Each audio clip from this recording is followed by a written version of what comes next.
ಕುಂಭರಾಶಿ ಧನಿಷ್ಠ ನಕ್ಷತ್ರವಾಗಿರ್ಬೋದು, ಶತಭಿಷ ನಕ್ಷತ್ರವಾಗಿರ್ಬೋದು, ಪೂರ್ವಾಷಾಢ ನಕ್ಷತ್ರವಾಗಿರ್ಬೋದು, ಈ ರಾಶಿಯವರು ಒಂದು ರೀತಿಯಾದ ಕುಟುಂಬದಲ್ಲಿ ನಾನಾ ರೀತಿಯಾದ ಚಿತ್ರಹಿಂಸೆಗಳನ್ನು ಅನುಭವಿಸುತ್ತೆ.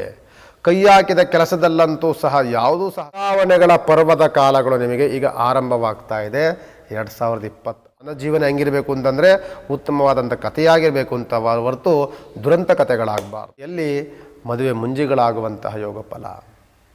ರೈತಾಪಿ ವರ್ಗದವರೆಗೂ ನಾನು ಮತ್ತೊಮ್ಮೆ ಹೇಳ್ತೇನೆ, ತುಡುಕು ಸ್ವಭಾವವನ್ನು ಬಿಡಿ, ಕೋಪವನ್ನು ಕಡಿಮೆ ಮಾಡಿಕೊಳ್ಳಿ.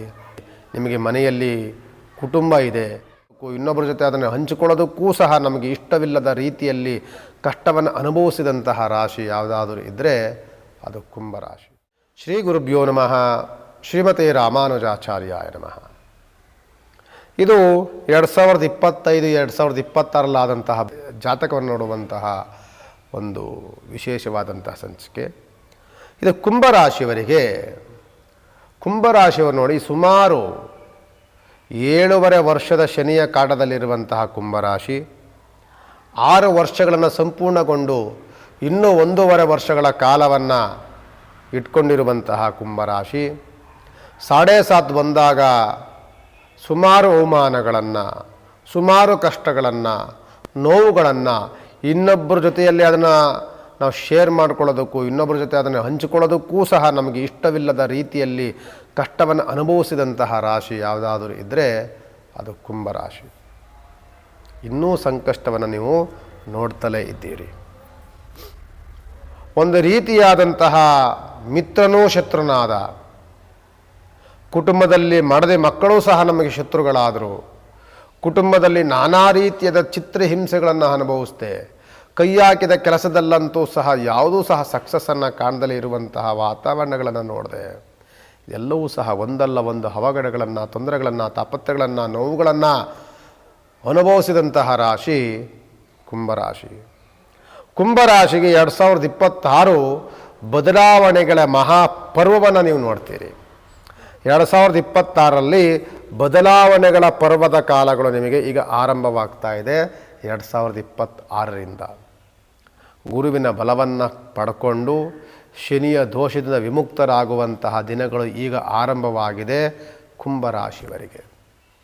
ಕುಂಭರಾಶಿಯವರಿಗೆ ಎಷ್ಟೆಷ್ಟು ಕಷ್ಟಗಳು ಬಂತು, ಎಷ್ಟೆಷ್ಟು ನೋವುಗಳನ್ನು ಅನುಭವಿಸಿದ್ವಿ, ಎಷ್ಟೆಷ್ಟು ಸಮಸ್ಯೆಗಳನ್ನು ಎದುರಿಸಿದ್ವಿ, ಇದೆಲ್ಲವನ್ನು ಸಹ ಮರೆತು ಈಗ ಸುಖದ ಹಾದಿಗೆ, ಒಂದು ರೀತಿ ಸಂತತ ಸಂಭ್ರಮದ ಹಾದಿಗೆ ಈಗ ನೀವು ಮನಸ್ಸನ್ನು ಮಾಡಿ ಈಗ ಹೆಜ್ಜೆ ನೀಡುವಂತಹ ವರ್ಷ 2026ನೇ ವರ್ಷ ನಿಮಗೆ ಆರಂಭವಾಗಿದೆ. ಕುಟುಂಬದಲ್ಲಿ ಉತ್ತಮವಾದಂತಹ ಸೌಹಾರ್ದತೆ ನಿಮಗೆ ಆರಂಭವಾಗುತ್ತೆ. ಕುಟುಂಬದಲ್ಲಿ ಸಂತಸ ಸಂಭ್ರಮಗಳು ನಿಮಗೆ ಮನೆ ಮಾಡುತ್ತೆ. ನಿಮ್ಮ ಸಮಸ್ಯೆಗಳೆಲ್ಲವೂ ಸಹ ದೂರವಾಗುವಂತಹ ಕುರುಹುಗಳು ನಿಮಗೆ ಈಗ ಸಿಗ್ತಾ ಇದೆ. ಒಂದು ರೀತಿಯಾದಂತಹ ನಮ್ಮ ಅವಹೇಳನವಾಗಿ ಅವಮಾನವನ್ನು ಮಾಡಿದಂತಹ ವ್ಯಕ್ತಿಗಳು ಸಹ ನಮ್ಮ ವ್ಯಕ್ತಿತ್ವಗಳು ಏನು ಅಂತ ಅರ್ಥ ಮಾಡಿಕೊಂಡು ಮತ್ತೆ ನಮ್ಮ ಜೊತೆಯಲ್ಲಿ ಸ್ನೇಹ ಸಂಬಂಧವನ್ನು ಬೆಸೆಯುವಂಥ ವ್ಯಕ್ತಿಗಳು ಮತ್ತೆ ನಿಮಗೆ ದೊರಕುವಂಥ ಸಾಧ್ಯತೆಗಳು ಹೆಚ್ಚಿನದಾಗಿರುತ್ತೆ. ಜೊತೆಯಲ್ಲಿ ಮದುವೆ ಮುಂಜಿಗಳಾಗುವಂತಹ ಯೋಗ ಫಲ. ರೈತಾಪಿ ವರ್ಗದವರೆಗಂತೂ ಸಹ ಕಷ್ಟ, ನಷ್ಟ, ರೋಗ ರುಜುನಾದಿಗಳಿಂದಿದ್ದಂತಹ ಬೆಳೆಗಳೆಲ್ಲವೂ ಸಹ ಈ ವರ್ಷದಲ್ಲಿ ಇನ್ನೊಬ್ಬರು ಬೆಳೆಯಲ್ಲಿದ್ದಕ್ಕಿಂತಲೂ ಸಹ ಹೆಚ್ಚಿನದಂತಹ ಬೆಳೆಯನ್ನು, ಉತ್ತಮವಾದಂಥ ಫಸಲುಗಳನ್ನು, ಉತ್ತಮವಾದಂಥ ಹೈನುಗಾರಿಕೆಯನ್ನು ನೋಡುವಂತಹ ವ್ಯಕ್ತಿಗಳಾಗಿರ್ತೀರಿ. ಈ ವರ್ಷದಲ್ಲಿ ವಿದ್ಯಾರ್ಥಿಗಳಿಗಂತೂ ಉತ್ತಮವಾದಂಥ ನೆನಪಿನ ಶಕ್ತಿ, ಉತ್ತಮವಾದಂತಹ ಎಲ್ಲ ಯೋಗ ಫಲಗಳು ನಿಮಗೆ ಈ ವರ್ಷ ಸಿಗುತ್ತೆ. ಬಿಸ್ನೆಸ್ ಮಾಡುವಂಥವರಿಗೂ ಸಹ ದೊಡ್ಡ ಮಟ್ಟದ ಬಿಸ್ನೆಸ್ ಲಾಭ ನಿಮಗೆ ಈಗ ಆರಂಭವಾಗುತ್ತೆ. ಒಂದು ರೀತಿಯಾದಂತಹ ಅದೃಷ್ಟ ವರ್ಷಗಳು ನಿಮಗೆ ಈಗ ಆರಂಭವಾಗುತ್ತೆ. ನಿಮ್ಮ ಸಂತಸ ಸಂಭ್ರಮಕ್ಕೆ ಪಾರೇ ಇಲ್ಲದ ರೀತಿಯಲ್ಲಿ ಕುಳಿದು ಕುಪ್ಪಳಿಸುವಂತಹ ಯೋಗ ಫಲಗಳು ನಿಮಗೆ ಈ ವರ್ಷದಲ್ಲಿ 2026ರಲ್ಲಿ ನಿಮಗೆ ಖಂಡಿತವಾಗಿ ಬರುತ್ತೆ. ಎಷ್ಟೆಷ್ಟು ಅಪಘಾತಗಳಾಯಿತು, ಅಪನಿಂದನೆಗಳಾಯಿತು, ಇದೆಲ್ಲವೂ ಸಹ ದೂರವಾಗುತ್ತೆ. ಅಪನಿಂದನೆಗಳಿಂದ ದೂರವಾಗ್ತೀರಿ, ಅಪರಾಧಗಳಿಂದ ದೂರವಾಗ್ತೀರಿ. ಇದೆಲ್ಲವೂ ಸಹ 2026ರಲ್ಲಿ ನಿಮಗೆ ದೊಡ್ಡ ಮಟ್ಟದ ಲಾಭ ಗಳಿಕೆ ಎಲ್ಲವನ್ನು ತಂದು ಕೊಡುತ್ತೆ.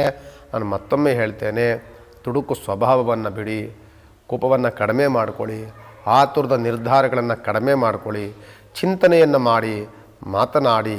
ಯಾವುದೇ ವ್ಯಕ್ತಿಗಳ ಜೊತೆಯಲ್ಲಿ ಘರ್ಷಣೆ ಗಲಾಟೆಗಳಿಗೆ ನೀವು ಹೋಗಕ್ಕೆ ಹೋಗಬೇಡಿ. ನಿಮಗೆ ಮನೆಯಲ್ಲಿ ಕುಟುಂಬ ಇದೆ, ನಿಮ್ಮನ್ನು ನೀವು ಇನ್ನೊಬ್ಬರಿಗೆ ರಕ್ಷಣೆಯಲ್ಲಿರ್ತೀರಿ. ನಿಮ್ಮ ನಿರೀಕ್ಷೆಯಲ್ಲಿ ನಿಮ್ಮ ಜವಾಬ್ದಾರಿ, ನಿಮ್ಮ ಮಡದಿ ಮಕ್ಕಳು ಅವರೆಲ್ಲರೂ ಸಹ ನಿಮ್ಮನ್ನು ನೋಡ್ತಾ ಇರ್ತಾರೆ. ಜೊತೆಯಲ್ಲಿ ಅವರ ಜವಾಬ್ದಾರಿ ನಿಮಗಿದೆ.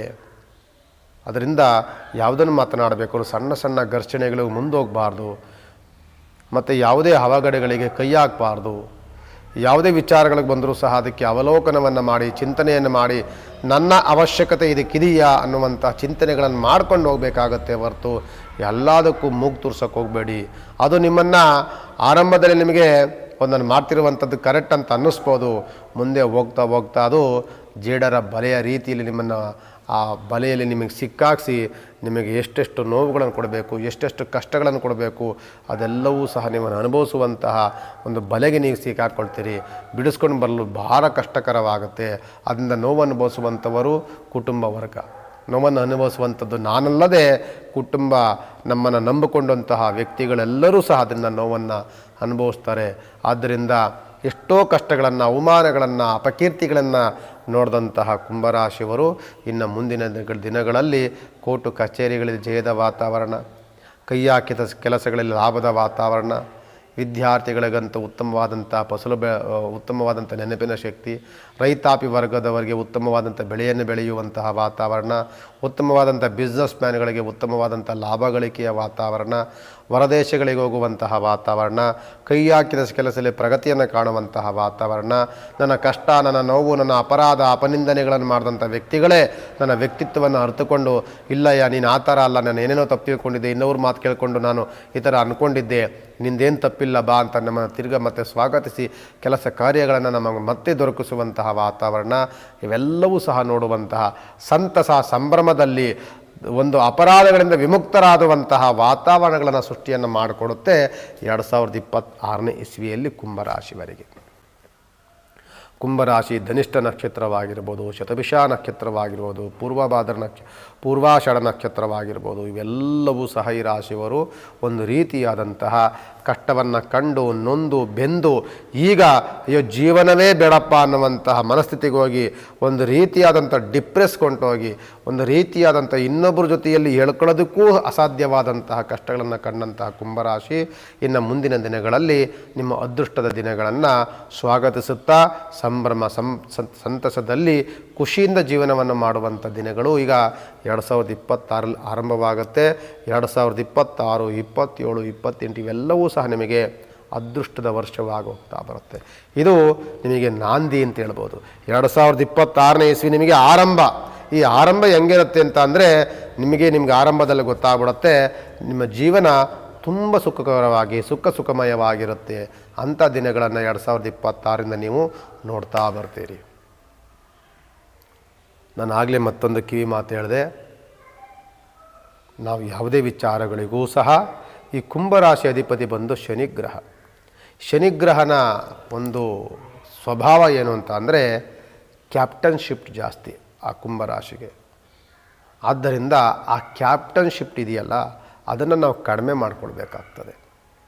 ಈ ಕುಂಭರಾಶಿಯವರು ಎಲ್ಲ ಜವಾಬ್ದಾರಿಗಳನ್ನು ತಲೆ ಮೇಲೆ ಹೊರ್ತ್ಕೊಂಡು ನೀವು ಹೋದಾಗ ನಿಮ್ಮ ಮೇಲೆ ಎಲ್ಲರೂ ಸಹ ಮುಗಿಬಿದ್ದು ನಿಮ್ಮನ್ನು ತುಳಿಲಿಕ್ಕೆ ಪ್ರಾರಂಭವನ್ನು ಮಾಡ್ತಾರೆ. ಆದ್ದರಿಂದ ನನ್ನ ಕೆಲಸ ಎಲ್ಲಿ ಅವಶ್ಯಕತೆ ಇದೆ, ಯಾವುದಕ್ಕೆ ಅವಶ್ಯಕತೆ ಇದೆ, ನಾನು ಏನು ಮಾಡಬೇಕು, ಎಷ್ಟು ಮಾಡಬೇಕು, ಇಷ್ಟನ್ನು ಮಾತ್ರ ನೀವು ಅರ್ಥ ಮಾಡ್ಕೊಳ್ಳಿ. ಎಲ್ಲದಕ್ಕೂ ಸಹ ನೀವು ಮೂಗು ತೂರ್ಸೋಕೆ ಹೋಗಬೇಡಿ. ಅದು ನೀವು ಈಗ ಇಷ್ಟು ದಿನಗಳ ಹಿಂದಿನ ದಿನಗಳಲ್ಲಿ ಏನೇನು ಅನುಭವಿಸಿದ್ರಿ ಅದೆಲ್ಲವೂ ಸಹ ನಿಮಗೆ ಒಂದು ರೀತಿಯಾದಂಥ ಲೆಸನ್, ನಿಮಗೊಂದು ಪಾಠವಾಗಿದೆ. ಆ ಪಾಠವನ್ನು ಮತ್ತೆ ನಾವು ರಿಪೀಟ್ ಮಾಡಿ ಅದನ್ನು ನೋಡೋದು ಬೇಡ. ಮುಂದಿನ ದಿನಗಳಲ್ಲಿ ಉತ್ತಮವಾದಂಥ ಒಂದು ರೀತಿಯಾದಂತಹ ದಿನಗಳನ್ನು ನೋಡೋಣ, ಉತ್ತಮವಾದಂಥ ಕಥೆಗಳನ್ನು ಓದೋಣ ಅಂತ. ನನ್ನ ಜೀವನ ಹೆಂಗಿರಬೇಕು ಅಂತಂದರೆ ಉತ್ತಮವಾದಂಥ ಕಥೆಯಾಗಿರಬೇಕು ಅಂತ ಹೊರತು ದುರಂತ ಕಥೆಗಳಾಗಬಾರ್ದು. ಆದ್ದರಿಂದ 2026 ಕುಂಭರಾಶಿಗೆ ಉತ್ತಮವಾದಂಥ ವರ್ಷ, ಅದೃಷ್ಟದ ವರ್ಷ, ಮುಂದೆ ಸುಖವನ್ನು ನೋಡುವಂತಹ ವರ್ಷ, ಸುಖದ ಹಾದಿಯನ್ನು ತೆರೆದು ನಮಗೆ ಅದೃಷ್ಟದ ಬಾಗಿಲನ್ನು ತಂದುಕೊಡುವಂತಹ ವರ್ಷ ಕುಂಭರಾಶಿಗೆ 2026ನೇ ಇಸ್ವಿ. ಈಗಿರುವಂತಹ ರಾಶ್ಯಾಧಿಪತಿ ಬಂದು ಕುಂಭರಾಶಿ ದೋಷದಲ್ಲಿ ಈಗಲೂ ಸಹ 7.5 ಶನಿ ಗ್ರಹ ಇನ್ನೂ 1 ವರ್ಷಗಳ ಕಾಲದವರೆಗೂ ಒಂದು ವರ್ಷದ ಹೆಚ್ಚಿನದ ಕಾಲದವರೆಗೂ ಸಹ ಇನ್ನೂ ಇದೆ. ಆದ್ದರಿಂದ ಇನ್ನು ಮುಂದಿನ ದಿನಗಳಲ್ಲಿ ಶನಿಯ ಯೋಗ ಫಲ ನಿಮಗೆ ಅದೃಷ್ಟದ ಯೋಗ ಫಲವನ್ನು ಕೊಡುತ್ತೆ ಹೊರತು ಕಷ್ಟದ ಫಲಗಳನ್ನು ಖಂಡಿತವಾಗಿ ನಿಮಗೆ ಕೊಡೋದಿಲ್ಲ. ಆದ್ದರಿಂದ ಶನಿಯನ್ನು ಉಪಾಸನೆ ಸದಾಕಾಲ ಮಾಡಿ ಹನುಮಂತನ ಪ್ರಾರ್ಥನೆಗಳನ್ನು ಮಾಡಿಕೊಳ್ಳಿ. ಹಿರಿಯರಿಗೆ ಗೌರವವನ್ನು ಕೊಡಿ. ಹಿರಿಯರೆಲ್ಲರೂ ಸಿಕ್ತಾಗ ಅವ್ರಿಗೊಂದು ನಮಸ್ಕಾರವನ್ನು ಮಾಡಿ ನಮ್ಮ ಸ್ವಭಾವವನ್ನು ನಾವು ಒಂದು ರೀತಿಯ ಧಾರ್ಮಿಕವಾದಂಥ ಸ್ವಭಾವದಲ್ಲಿ ಬೆಳೆಸ್ಕೊಳ್ಳೋಣ. ದೇವರು, ಪೂಜೆ, ಪುನಸ್ಕಾರ, ದೊಡ್ಡವರು, ಚಿಕ್ಕವರು ಅವ್ರಿಗೆಲ್ಲ ನಾವು ಏನೇನು ಯಾರ್ಯಾರಿಗೆ ಏನೇನು ಗೌರವವನ್ನು ಸಲ್ಲಿಸಬೇಕು ಆ ಸಲ್ಲಿಕೆಯನ್ನು, ಆ ಮನೋಭಾವವನ್ನು ನಾವು ಇಟ್ಕೊಂಡ್ರೆ ನಮ್ಮ ಜೀವನ ಇನ್ನೂ ತುಂಬ ಚೆನ್ನಾಗಿರುತ್ತೆ ಅಂತ ಕುಂಭರಾಶಿಗೆ ಹೇಳ್ಬೋದು. ನಮಸ್ಕಾರ.